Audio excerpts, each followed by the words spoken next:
साक्षादधीश्वरमियां शरणं रमे। ओम सहनावतु सहवीर्यं करवावहै आवाज गेला. तेजस्विनावधीतमस्तु आवाज गेला. आवाज खूप बारीक झाला.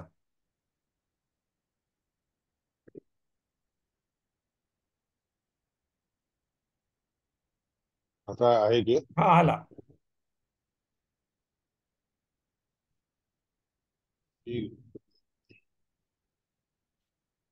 तदेतत् पंचविधम सांगायचं सुरू करायचं ना. होय. हे पाच प्रकार. तदेतत् पंचविधम, हे पाच प्रकार. मितम अमितम सरह सत्यामृते इति. मितम अमितम. मित शब्दाचा अर्थ, मित म्हणजे मेजरिंग, एवढे तेवढे इतके तितके म्हणाला मितम. अमित म्हणजे ज्याला एवढे तेवढे इतके तितके म्हणता येत नाही ते अमित. अमित मितम अमितम. स्वर हा, स्वर म्हणजे स्वयं राजेंद्र येथे स्वर हा आकार अधिक सगळे स्वर. सत्यानृते, सत्य आणि अनृत असे दोन आहेत. मित जे आहे ते सत्य आहे, अमित म्हणजे अनृत आहे. किती असं सांगितलेलं आहे. मित अमित म्हणजे स्वर जे आहेत की नाही असणारे स्वर ते एक सत्य स्वरूपी असतात, एक अनृत स्वरूप. ऋग्गाथा हा कुंभ्या तन्मितम. तर त्यामध्ये भीत म्हणजे कोणतं? ऋग्वेदातील जे गाथा असतात की नाही, गाथा म्हणजे सहजपणे बोललेल्या वाक्याप्रमाणे असणारे सगळे त्याला गाथा म्हणतात. छंद वगैरे नसलेले त्याला गाथा म्हणतात. कुंभ्या हा म्हणजे काय? त्याच्यात कुठं अडथळे नसतात, म्हणजे थांबत नाहीत, पण काय बोलण्यासारखं असते त्याला मित म्हणतात. त्यानंतर ऋग्वेदातील ऋग मंत्र जे आहेत की नाही ते गाथा रूपाने असणाऱ्या सगळ्या कुंभ्या म्हणतात, आणि त्याला मित म्हणून म्हणतात. यजुर्निगदो, यजुर्वेद जे निगदासारखे असतात. निगद म्हणजे एक शास्त्रासारखे असतात. वृथा वक्तव्यमितम. वृथा म्हणजे म्हणजे व्यर्थच. व्यक्त, वाद म्हणजे बोलेल, व्यक्त असणारी जी वाणी जी असते की नाही त्याला अमितम. यजुर्वेदातील निगद रूपाने गद्या, निगद म्हणजे गद्य, गद्यात्मक असणारे व्यक्त ते वाघ आणि वाणी वाणी असते की नाही त्याला अमित म्हणतात. साम कशाला म्हणतात? असतो हा कश्च घेष्ण. सामवेदातील जो कोणता ज्येष्ठ सस्वर, ज्येष्ठ म्हणजे काय? सरळपणे न उच्चारला जाणारा ज्येष्ठ. सरळपणे उच्चारला न जाणारा जो असतो त्याला ज्येष्ठ. ग म्हणजे गायन. ज्येष्ठ म्हणजे काय? गायन स्वरूपामध्ये दाखवले. सामो यहा, साम अथो यहा कश्च ज्येष्ठ असं स्वर. तो कसा स्वरांच्यावरच असतो फक्त. त्याच्यातले जे स्वर असतात अकार इकार इकेत इत्यादी, त्या स्वरांच्यावरच थोडा ताणी करून सांगितला गेलेला. कमी जास्तपणे जे मात्रा जे आहेत कमी जास्त करत सांगितले ते उच्चारलेले असतात त्याला सांगेल, त्याला स्वर म्हणतात. तर स्वरा ओम इति सत्यम, त्यामध्ये ओम म्हणून जो असतो की रे तो सत्य आहे. मग इत्यादृत, नाही नाही म्हणलेले जे असतात की नाही ते सगळं अनृत आहे. म्हणून सत्य आणि अमृत आहे त्या सामवेदामध्ये. वेदामध्ये बृहती इत्यादी सगळी छंद सोडून असणारी जे मंत्र असतात गायले जातात ते मित म्हणतात. यजुर्वेदामध्ये जे गद्यात्मक असणारे असे निगद म्हणजे गद्य. हम्म गद्यात्मक असणारे असे वृथा वाक व्यर्थ बोललेली अशी जी वाणी असते त्याला अमित असं म्हणतात. आणि सामवेदामध्ये जे काही न उच्चारण करण्यामध्ये मात्रा छंद इत्यादी रूपाने खाली वर करणं किंवा अधिक किंवा कमी असं जे स्वर असतात ते नाही, असं जे करतात ते नाही, त्याला स्वर म्हणतात. त्यानंतर ओम म्हणून ज्या सगळ्या वेदामध्ये वापरलं जातं त्याला सत्य म्हणतात. नाही म्हणून नकारात्मक नफलांडून भक्षयेत म्हणून आहे. नफलांडून भक्षयेत म्हणजे काय? फलांडू खाऊ नाही, कांदे खाऊ नाही, असे नाही म्हणून सांगणारे जे काही वाक्य असतात ते सगळे अनृत. तर येतात पुष्प हे फुलाच्या रूपाने असणार वाक्य, फलम वचः फुलाच्या रूपाने असणार वाक्य असतं. आणि फलस्वरूपाने दिसून येणार जे आहे फलम वाचा वाणी, ते सत्य आहे. जे सत्य स्वरूपी असणारी वाणी असते तेच खरं सत्य आहे. तर ईश्वरो यशस्वी कल्याण कीर्तिर्भवती, त्याने परमात्मा प्रसन्न होतो. सह ईश्वर, सह ईश्वर, खरं सांगायचं तर त्यांनी ईश्वर होतो, त्याला देखील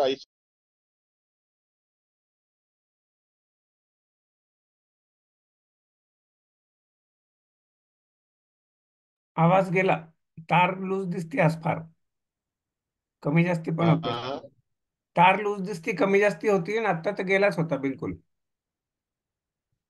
ते मध्ये कोणाचे फोन आले की ते हे अच्छा, फोन आला, मला वाटलं नेहमीच तार. हा, ठीक आहे. अरे ना. त्यामुळे असं व्हायला हम्म. ते काढलं बंद करतात. तर हे स्वरो यशस्वी कल्याण, तर हे सगळ्या अशा रूपाने ज्या वेदांचा उपयोग करून जाणतो तो कीर्तिवान होतो, सगळ्यांच्यावर नियमन करणारा होतो, तर परमात्म्याचा अधीन राहतो, परमात्म्याच्या नियमाच्या अधीन जात होतो आणि कीर्तिवान होतो. कल्याण कीर्ती भवित, हा कीर्ती देखील कल्याणकारक असणारी शुभदायक असणारी अशी कीर्ती असते. पुष्पम हे फलम, पुष्प आणि फल वाणी स्वरूपाने सत्य बोलतो. तो जे काही पुष्पात्मक वाक्य बोलतो किंवा फलात्मक वाक्य बोलतो ते बोललेले वाक्य सत्य होते असा अर्थ. आता याच्यात मूलम, ह्या सगळ्याला मूल काय आहे? वाणी. आणि अनृत म्हणजे खोटं असलेले जे आहे ती एक वाणी. मुला स्वरूपी असणारी अशी वाणी जे अनृत रूपाने असतात ते देखील त्याच्यामध्ये येतात. तर जसा वृक्ष आविर्मूल हा, ज्याप्रमाणे एखादं झाड आविर्मूल हा हे वरच्या फांद्यापासून ते खालच्या मुळापर्यंत शुष्क होतो, तर उद्वर्तत खरा उद्वर्तते म्हणजे पुन्हा अभिवृद्धी प्राप्त होते, हे जाणून घे. एवमेव अनृतम वदम, त्याचप्रमाणे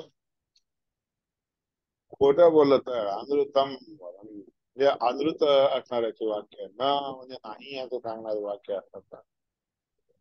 आविर्मूलम आत्मानं करोती, खालच्या मुलापासून ते शिखापर्यंत परमात्म्याला जाणून घेत होतो. शिष्य एकदा भगवंताला जाणून घेतलं की पुन्हा काही कर्म करायचं राहत नाही. झाड जसं वाळून जातं त्याप्रमाणे शुष्क होतं. किंवा जर त्याच्यामध्ये अमृत असं बोललं ते हे चुकीचं आहे असं समजून बोललं, मग त्यांना पुन्हा अभिवृद्धी, पुन्हा पालवी फुटते याचा. तस्मात अनृतम न मध्ये, म्हणून अयोग्य असणारी ज्या गोष्टी असतात ते कधी करायला जाऊन, बोलायला जाऊन आणि ते करायला देखील जाऊन. हम्म अयेत तयेत त्वेते त्वे नाही, मध्ये दयेत त्वेने नाही, त्यामुळे दयाशील होतो माणूस. पराग्वाहित रिक्त अक्षरम, हे रिक्त असणार हे काही कामाचं नसलेलं असं जे वाक्य असते ते जाणून घ्यावं लागतं. पराग म्हणजे काय? पूर्ण रीतीने पराग रीतीने, म्हणजे पराग शब्दाचा अर्थ जागेपणा येणे, जागे आणून जागे करून देण्यासाठी म्हणून वापरले जातं. हे करूनही म्हणून कशासाठी? म्हणजे तुम्ही जे करायला जातात त्याच्यापासून तुम्हाला संसर्ग होतं. अनृत वाक्य. अनृत वाक्य म्हणजे हे करू नाही वगैरे सांगणारे वाक्य तुम्हाला जे काही कार्य करत असतात त्याच्यापासून तुम्हाला दूर करत असतो. अरे येतात अहो, येतात ओम इथे त्यामध्ये ओम म्हणून जे आहे की नाही, ते ओम असणारं परमात्म्याचं स्वरूप दाखवायचं झालं तर किंवा कळायचं झालं तर अयोग्य असणाऱ्या अशा गोष्टीपासून तुम्हाला दूर करतं असा अर्थ. पराग्वाई तद्रिक्तम अक्षरम अरे तद ओम इति तद्यात किंच त्याच्यामध्ये जे काही ओम शब्दाने वाच्य असणार परमात्म्याचं स्वरूप सांगितलेलं आहे. तद्यात किंच ओम इत्याह ओम म्हणून जे सांगितलं आहे. अत्रैव अस्मै तद्रिच्यते याच ठिकाणी त्या माणसाचे ते सगळे रिच्यते म्हणजे दूर गळून जातात, दूर सरकून जातात, दोष सगळे दूर सरकून जातात. रिच्यते म्हणजे हटून जातात, दूर सरकून. तर सर्व ओम कुर्यात तो याप्रमाणे जो कोणी जे काही ओंकार शब्द वाच्य असणारं परमात्माला सांगतो रिचार आत्मान आणि आत्मामध्ये असणारे सगळे दोष दूर करतो, दोष करून दूर हटवून घेतो.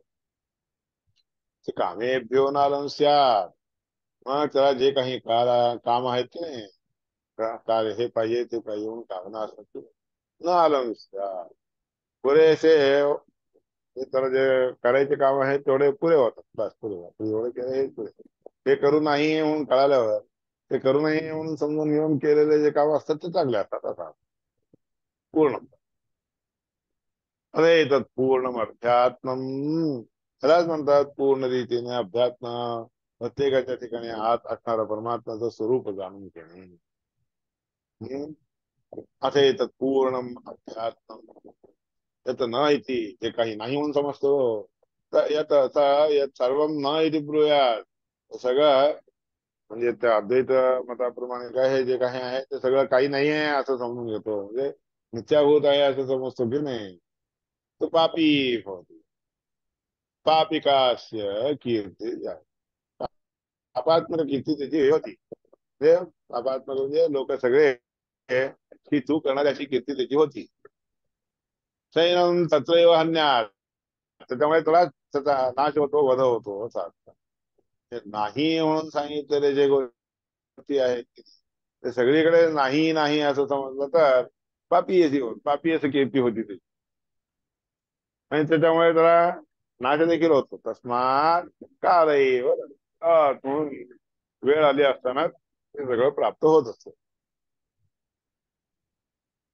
मग सकाळी द्यावे काळ नसताना ज्यावेळेस जे करू नाही त्यावेळेस ते देऊ नाही कार्य न दद्यात काले एव दद्यात वेळ आली असताना द्यावे वेळ असताना वेळ आली नसताना द्यायला जाऊ नये म्हणून हे सगळं करावे करू नाही इत्यादी वाक्याच्या द्वारे तुम्हाला कळत आणि ते दिलेलं ओंकार वाच्य परमात्म्याच्या नावाने दिलं म्हणजे ते सत्य सत्य अमृते मिथुनी करोति याप्रमाणे सत्य आणि अमृत हे दोन्ही जोडून काम कोणतेही करावे कोणतेही करू नाही हे समजून घेऊन काम करावे याचा अर्थ इच्छिलेले काम करावे तेव्हा मिथुनात प्रजा येते आणि दोन्ही जोडून जर आपण काम कार्य केले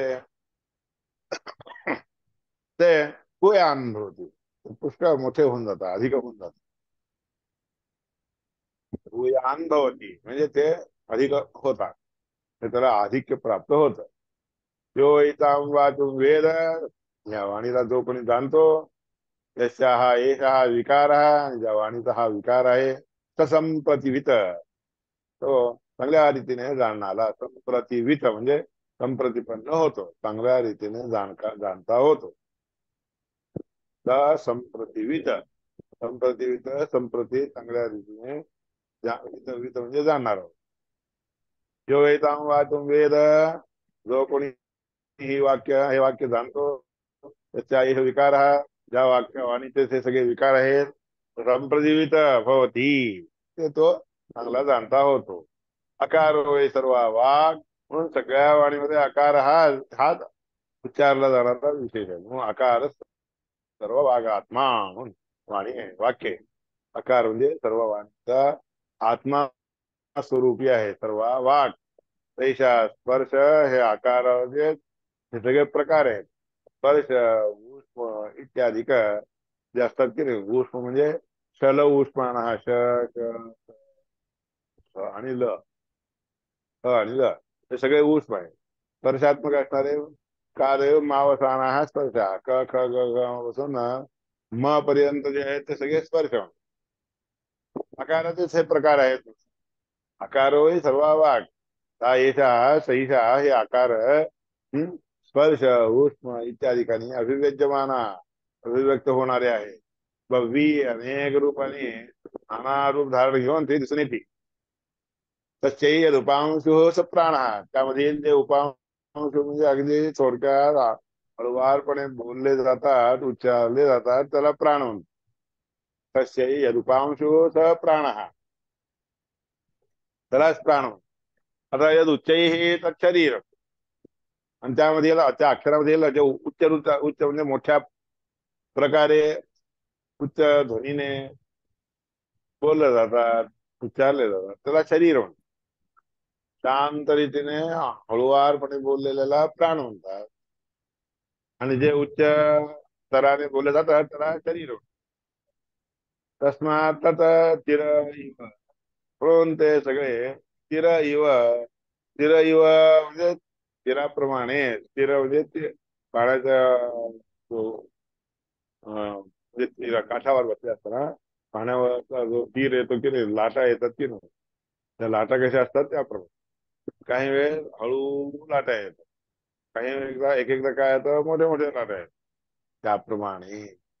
तस्मात तिरैव तिरैव ही अशरीर तीर जसे असतात त्याचप्रमाणे अशरीर असतात ते शरीर नसतात पण त्याच्यामध्ये प्राण इत्यादी राहत असतात.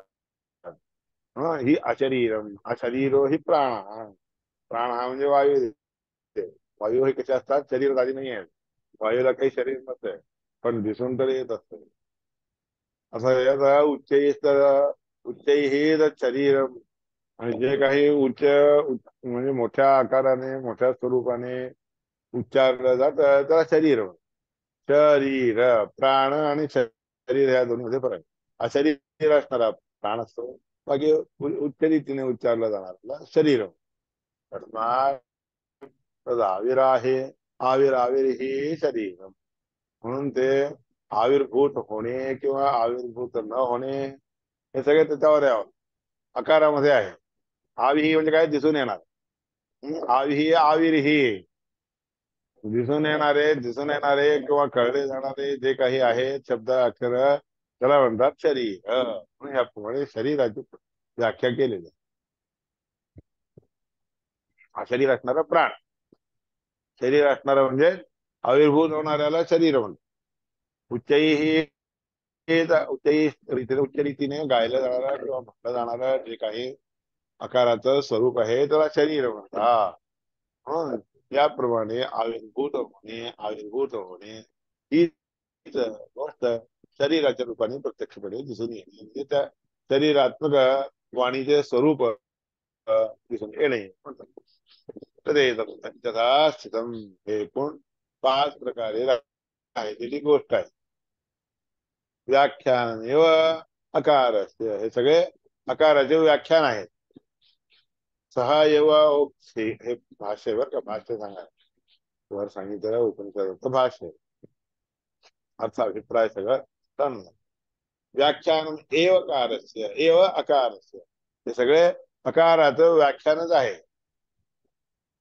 सहा एव उक्ते ना सगळ्या उक्त शब्दवाच्य असणारे जितके काही अक्षर आहेत त्या सगळ्या अक्षरांचा मिसळून किंवा अक्षरांच्या बरोबर मिसळून सर्वतः सगळेच्या सगळे अकाराचे स्वरूप मिता मिते मिता असणारे म्हणजे थोडे असणारे अमित असणारे ते जास्त असणारे स्वर हा स्वर आणि सत्य अनृत इथं अमित स्वर हा सत्यम अनृत इथे पंचधा ते 5 प्रकार सांगितले ना ते काय कोणते कोणते. एक मित स्वरूपी असणार अमित स्वरूपी असणार दुसरं आणि स्वरूपाने असणार तिसरं सत्य स्वरूपी असणार चौथं अनृत. 5 प्रकार आहेत आकारामध्ये म्हणजे नुसतं आकारात मित आकार, साकार, सरासर आकार, सत्य स्वरूप असणारा आकार, अनंत स्वरूप असणारा आकार, असे 5 प्रकार जाणार आहेत. आकाराचे 5 प्रकार आहेत म्हणजे जाणार हे. तस्मात आकार एव तस्मात आकार एव अयम सर्ववागात्मक श्रुता. म्हणून आकार हा सर्व वाणींच्या द्वारे ऐकला जातो, वाणींच्या रूपाने जाणला जातो. तस्यैव व्यक्तिस्वरूपोऽयम व्यक्तिरूपोऽयम.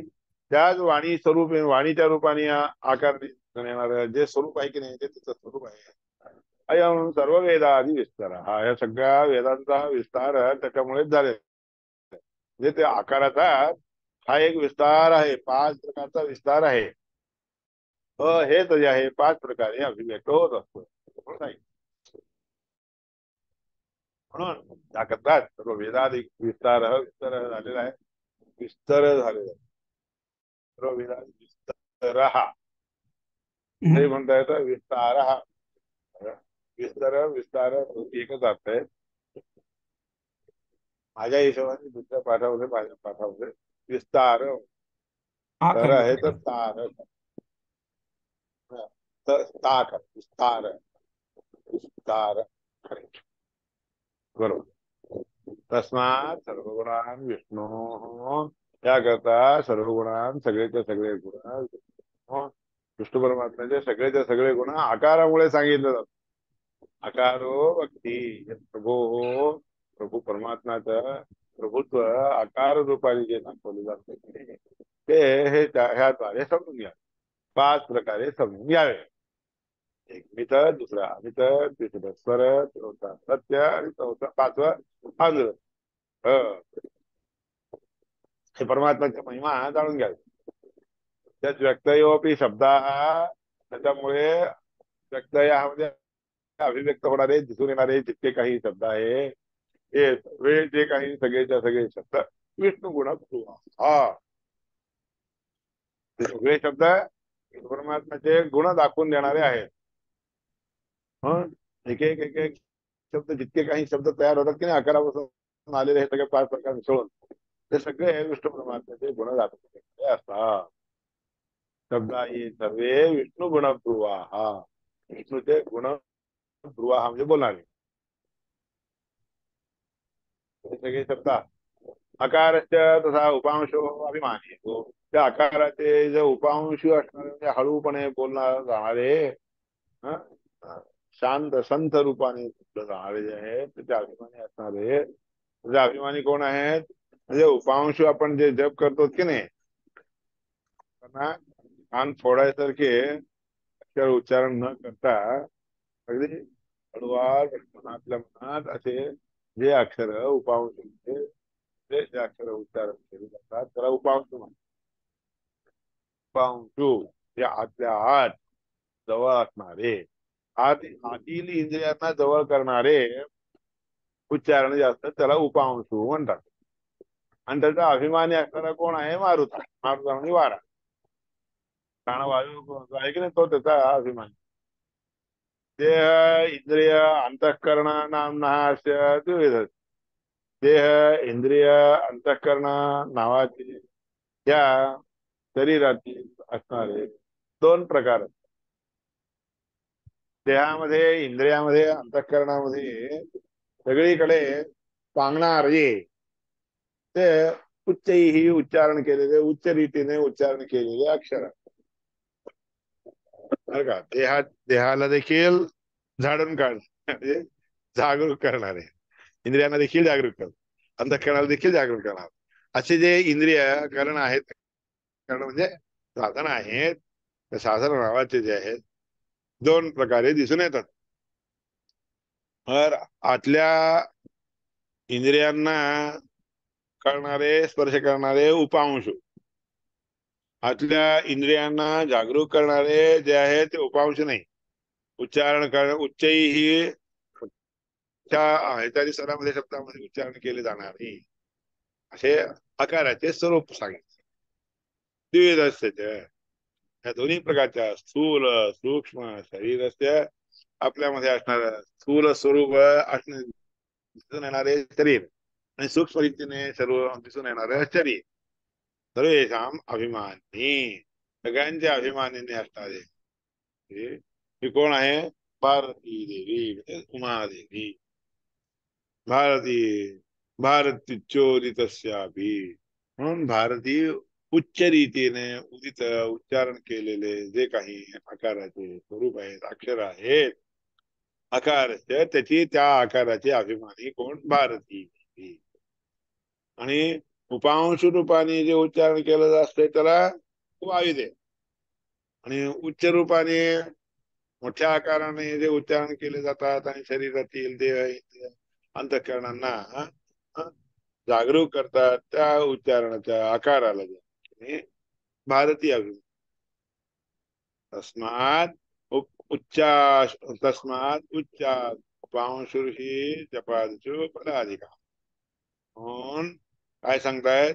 उच्चादुपांश ही उच्च रीतीने उच्चारण केला जाणारा जो मंत्र आहे की नाही त्याच्यापेक्षाही उपांश अगदी आतल्या आत मग हळुवारपणे केलेल्या मंत्रांचा जप इत्यादी केला असतो. कोणत्या जपाला जास्त फळ आहे? अगदी हळू रीतीने मनातल्या मनात आतल्या आत उच्चारण केलेल्या मंत्राच्या जपाच्या मुळे अधिक फल प्राप्त होतात.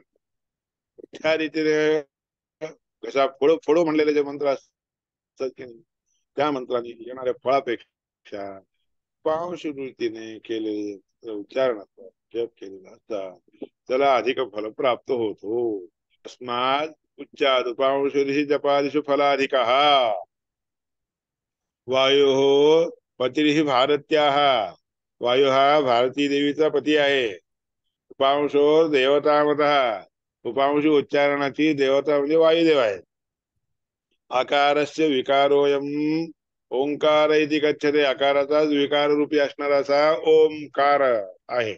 ओम म्हणून उच्चारण इति गच्छते असं सांगितलं. अधिकोच्चत्व मानवी तस्य अर्थ, अधिक रीतीने उच्च असणार स्वरूप ज्या ठिकाणी दिसून येत त्याला ओम म्हणतात. उ म ह्याच्यामध्ये अधिक आहे. सगळं हळूहळू मोठे मोठे एकापेक्षा एक मोठे होत जातात. आकाराचं स्वरूप बदललं जात. म्हणून त्याचा अर्थ ओम शब्दाचा अर्थ अधिकोच्चत्वमानम हेच असते अर्थ ओंकारचा अर्थ समुदीर्घ. आकाराचा हा उच्चार प्रकार आहे. आकारेणैव तत्सर्वं मुक्तम, नुसतं आकारामुळे ते सगळं सांगितलं जात असतं बरं का. अधिक्य वक्तृत त्यामध्ये अधिकता दाखवून देण्यासाठी म्हणून मकार उकार मकार अशा रीतीने सांगितलं झालेलं आहे. म्हणून त्याला ओम म्हणतात. ओम मध्ये आकारच असतो. त्या आकाराचं स्वरूप जर अजून थोडं वाढवून घेतलं म्हणजे की ऊ येत. आणि त्याच्या स्पर्शात्मक असणारे असे म पर्यंत असणारे कोणते अक्षर आले म्हणले की ते म. म्हणून अ उ म अधिक उच्च मान. म्हणून उ म मध्ये काय म्हणजे अधिक, उच्च म्हणजे उ, मान हे शब्दाचा अक्षराचा अर्थ म. म्हणून उ म तीन मिसळून काय होतं? ओ ओ अधिक उच्चत्व मान. बरं का? ह्या ओंकाराचा अर्थ आहे. हे तसे अर्थ समुदीर्घ, म्हणून त्याचा अर्थ अशा रीतीने कळवला जातो. आकारेण व तत्सर्व उत्तम, आकारामुळे सगळं सांगितलं गेलेलं असते. आकाराने ते सर्व ते सगळं उत्तम म्हणजे सांगितलं गेलं. आधिक्य वक्तृत मकारामुळे अधिकता आहे हे दाखवून दिले जाते. म्हणून अधिकोच्च स्वरूप सो माताच्या अधिक अधिक उच्च स्वरूपाने युक्त असतात. म्हणजे जाणला जातो, उच्च रीतीने असणार आहे. आणि म्हणजे कळला जातो. म्हणजे कळणे. ओ किती शब्दाचा अर्थ आहे. ओंकाराचा अर्थ एवढा आहे. एकार्थत्वाद अकारोसो, त्या आकाराचाच अर्थ सगळे आहे. आकार शब्द वाच्य असणारा परमात्मा आहे. नकारत्व उपागता. न म्हणजे काय? शब्दाचा अर्थ नकार देखील होतो. न म्हणजे निगेटिव्ह नाही. अशा आकारामध्ये नाही म्हणून देखील म्हणलं जातं बरं का. भाव म्हणून आहे. भावाच्या मध्ये नकारात्मक नयार्थक आकार लावला की काय होतं? अभाव. बरोबर आहे? त्या आकाराचा अर्थ नाही देखील असा होऊ शकतो. नकारत्वमुपाघात एकार्थत्वात अकारोसौ.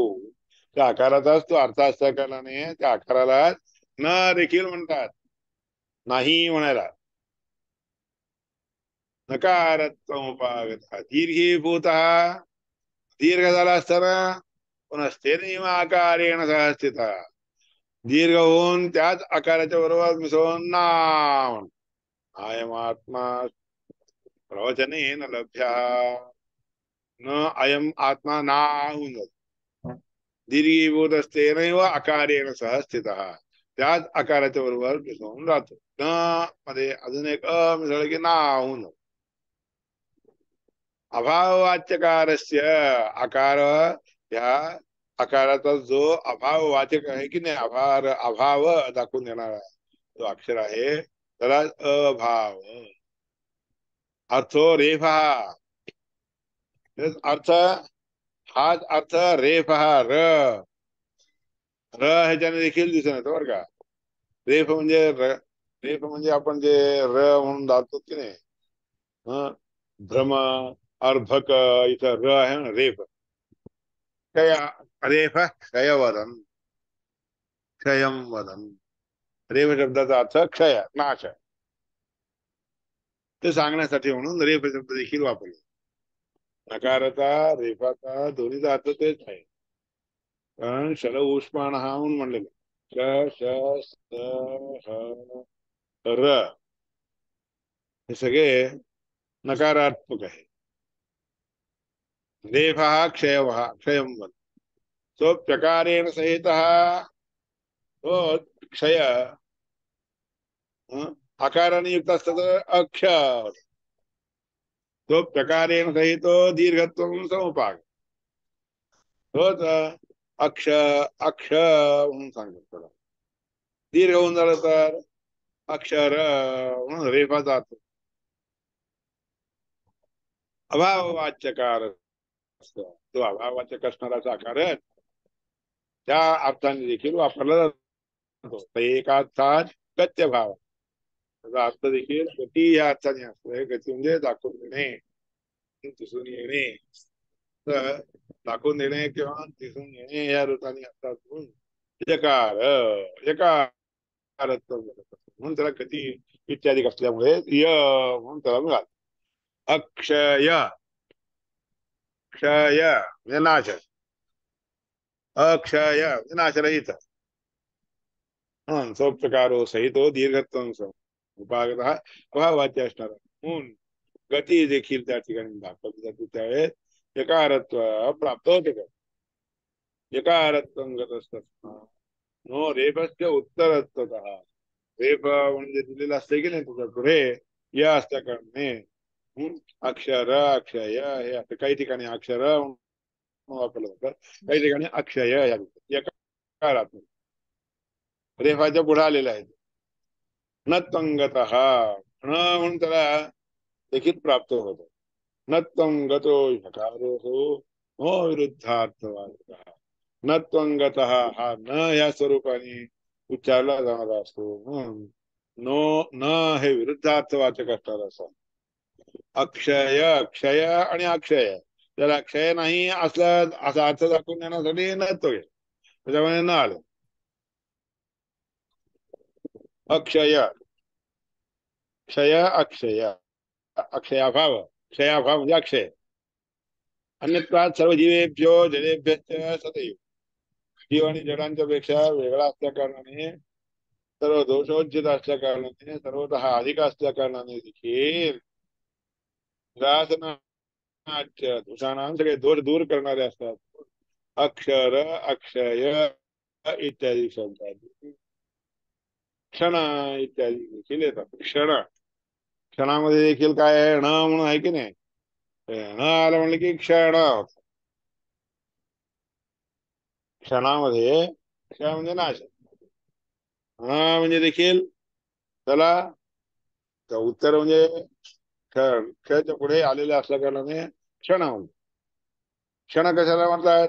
ज्याची गती पुढे नाही त्याला क्षण.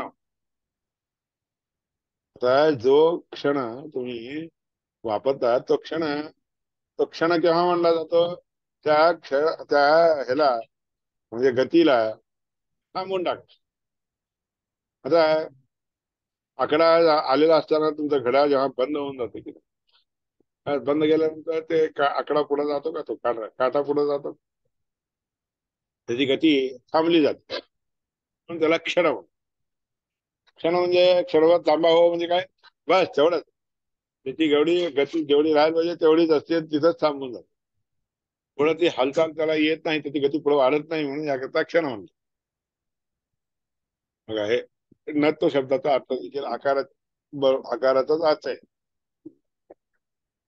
आणि त्याच्यामध्ये नकार लावला तर क्षण म्हणून. हा, त्या न ह्या अर्थाच्या मध्ये ते क्षण म्हणून जे आहे की नाही, त्या क्षमध्ये न लावलं क्षण. अन्यत्वात् सर्व जीवेभ्यो जडेभ्यश्च असं आहे. जीव जड हे दोघांच्या पेक्षा वेगळा वेगळा असतं का नाही म्हणून हाच विषय भगवद्गीतेमध्ये सांगितलं.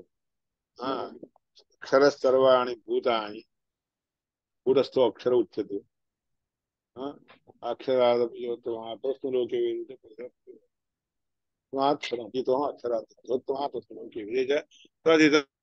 पुरुषोत्तम. त्या भगवद्गीतेमध्ये सांगितलेलाच विषय हा इथे दिलेला. हम्म, असा हा अभिप्राय त्या ठिकाणी जाणून म्हणजे तो यकारोसो विरुद्धार्थवाचक. आकार या ठिकाणी विरुद्धार्थवाचक आहे. अन्यत्वात् सर्व जीवेभ्यो जडेभ्यश्च सह तदैव. जड जीवांच्या पेक्षाही वेगळा असतात. हा अक्षर अकार जे आहे विचित्र असणारा अर्थ करणे अकार शब्दाचा अर्थ. नारायण काय आहे? हा नाही, तो नाही, जड नाही, जीव नाही.